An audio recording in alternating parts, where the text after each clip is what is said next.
Assalamualaikum warahmatullahi wabarakatuh. Saya Julia Putri Nur. Saya hari ini tidak memberikan motivasi seperti biasanya, tapi hari ini saya khusus ingin menyampaikan suatu hal yang mungkin teman-teman perlu dapat infonya. Saya seorang narasumber, motivator, dan memimpin sebuah asosiasi peningkatan kapasitas SDM di Indonesia ini. Tapi kali ini saya akan berbicara terkait kesehatan yang kita perlu dan sangat perlu untuk jaga. Dan kesehatan itu bukan karena kita sakit kita harus memperhatikan diri kita, tapi lebih kepada bagaimana kita memelihara kesehatan kita dan bagaimana kita bisa sembuh ketika kita sudah sakit tanpa banyak berhubungan dengan hal-hal yang terkait dengan pengobatan-pengobatan yang mungkin kita namakan adalah pengobatan yang ada kimianya, pengobatan yang ada suntik-suntiknya, pengobatan yang mungkin ada bedah-bedahnya. Kalau bisa kita hindari, kenapa tidak? Maka dari itu saya akan memperkenalkan satu alat yang mungkin kalian sendiri belum kenal atau memang sudah kenal. Maka alat itu kita sebut barkun. Barkun itu adalah sebuah alat yang terbentuk dari tulang tanduk sapi. Kenapa ini?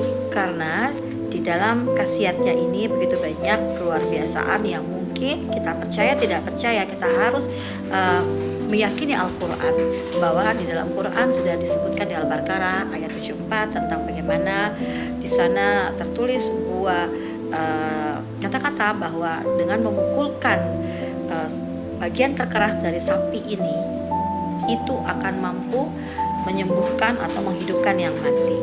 Kurang lebih seperti itu.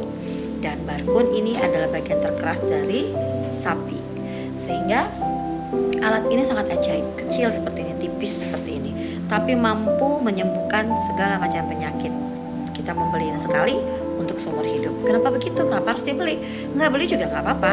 Kalian boleh memanggil teman-teman para terapis yang siap membantu Anda secara gratis. Oh, nggak dibayar? Nggak dibayar. Tapi kalau kalian memberikan terima kasih, itu bebas buat kalian. Karena teman-teman barkun, terapis barkun tidak pernah menyebutkan tarif dan tidak pernah meminta, karena sifat kita adalah menolong sesama, baik yang sakit maupun yang dalam kesulitan apapun. Karena ini medis atau non medis, insya Allah kita bisa keluarkan dari tubuh kita. Alhamdulillah saya sekarang menjadi salah satu barkun edik. Kenapa saya bilang barkun edik? Karena saya sangat tergantung dengan barkun. Bukan karena kita membuat barkun ini menjadi sesuatu jimat, tapi karena di dalam barkun ini, dengan doa-doa kita, dengan doa-doa orang yang sembuh dari barkun ini, dengan doa-doa dari pendiri barkun ini, dengan sebuah niat baik, maka barkun ini menjadi manfaat buat kita lahir dan batin.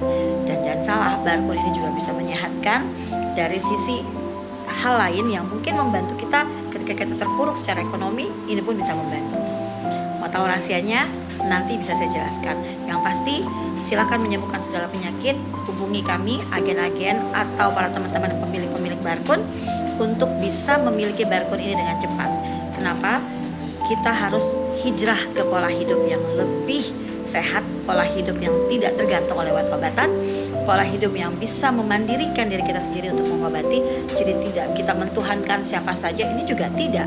Tapi dengan alat ini, dengan doa-doa kita, dengan niat baik kita, dengan sebuah harapan-harapan kita, kesembuhan, kesehatan, makanya dengan menggosok ini ke dalam tubuh kita, insya Allah darah ini ikut bekerja sesuai dengan doa yang kita kirimkan ke langit, dan Allah akan memberikan jawaban melalui kesehatan kita. Kenapa? Berdoalah, berdoalah, berdoalah. Yakini doa kalian dan yakini cara kalian. Cara ini melalui barkun, maka kita harus yakini barkun sebagai cara dan mediasi untuk menyembuhkan semata-mata karena Allah. Yuk, jadi barkunis. Assalamualaikum warahmatullahi wabarakatuh. Jangan ketinggalan.